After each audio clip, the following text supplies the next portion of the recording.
Hey, I'm Jesse. Let's have a devotion. We're in Acts chapter 17, and we're in verse 30. Therefore, having overlooked the times of ignorance, God now commands all people everywhere to repent. And there it is.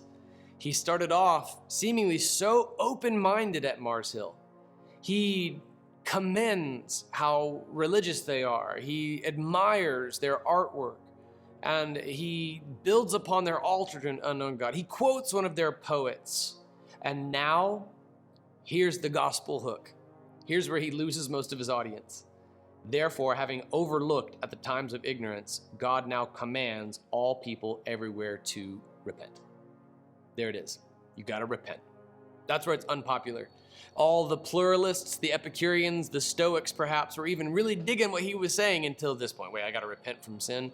Isn't that remarkable that they suddenly become less relativistic when you step on their sin? When you tell them they have to repent from sin and then repent again when they fall again in the future. That's less popular. That's less fun. And so here's where the crowd responds. Verse 31, because he has set a day when he is going to judge the world in righteousness by the man he has appointed. He has provided proof of this to everyone by raising him from the dead. When they heard about the resurrection of the dead, some began to ridicule him. What happened to their open-mindedness? What happened to their relativism? It's gone now. They're ridiculing this guy. But others said, we'd like to hear more from you again about this. So Paul left their presence. However, some people joined him and believed, including Dionysus, the Areopagite, a woman named Damaris, and others with them. This is pretty beautiful. I don't know if Paul even caught it, but there's literally a woman named after a pagan goddess, and now she's a Christian. Back in Acts 9, we saw God proclaim that Paul was his chosen instrument to reach the Gentiles. He's reaching the Gentiles. Literally a woman named Dionysus, the Areopagite, is saved, as is Damaris.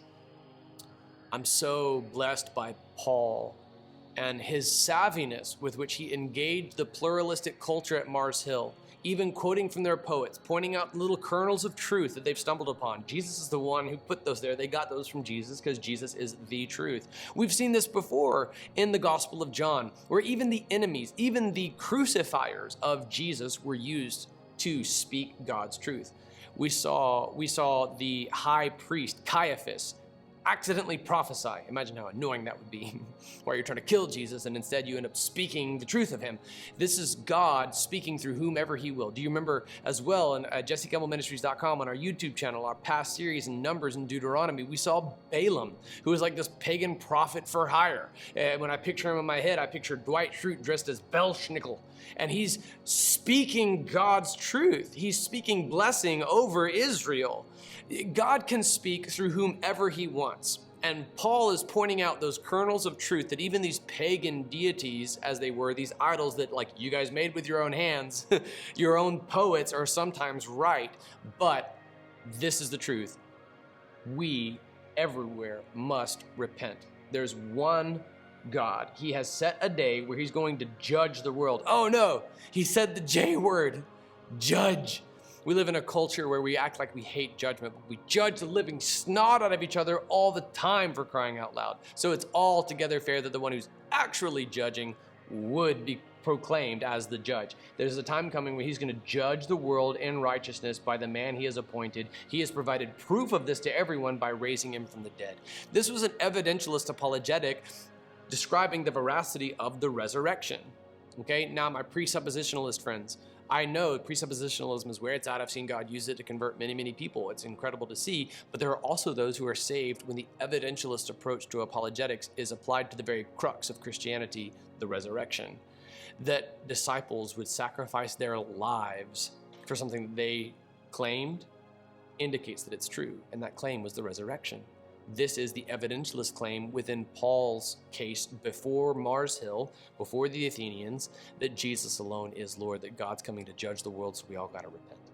He started off really seemingly open-minded, right? But man, when you funnel his message down, by the time we get to the end of the passage, there are some people who are ridiculing him. They're not so open-minded anymore. They were never truly objective. They were never actually neutral. This is not a neutral matter. Our war is against principalities in the spirit of the air. They're all going to seem really open-minded to everything except for the one thing that's saved. I was blocked from a Facebook group for bereaved parents for sharing the gospel. They let the Wiccans share. They let the New Ageists share. They let a Satan worshiper share. But when I shared the gospel, the one thing that actually helps, they booted me from the group. This is going to happen. You share the one true thing, and you're going to lose a large portion of the crowd. But isn't it worth it? Dionysius was saved. Damaris was saved. Other people were saved.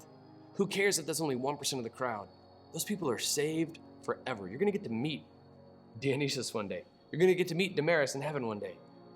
So by all means, go social kamikaze on your social media platform. Lose half your followers if that's what it takes to see just one of them saved. That's what Paul did at Mars Hill. Engage culture where it's at. Point out the kernels of truth because they're glimmers of the truth of Jesus. But then don't forsake the gospel.